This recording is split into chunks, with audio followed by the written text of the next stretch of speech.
Good morning, welcome back. Now we'll check the oil. Truck's been sitting here, so everything should be to the bottom. Wipe that off.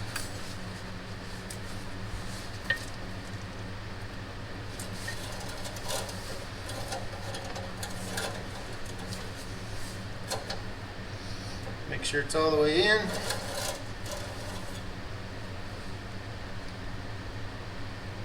So this is going to show a little bit over full because we haven't run it yet. Oil's right here. Over full's right there, but it is, after we run it and check it, it'll be down where it's supposed to be.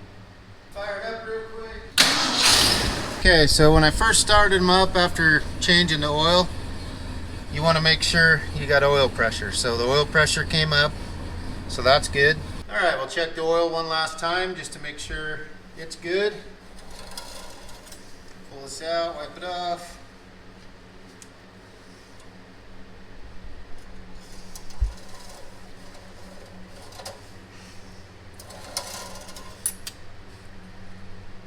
It's right at the full mark, right there.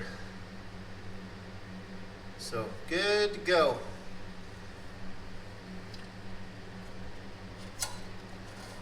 Nice and clean. Okay.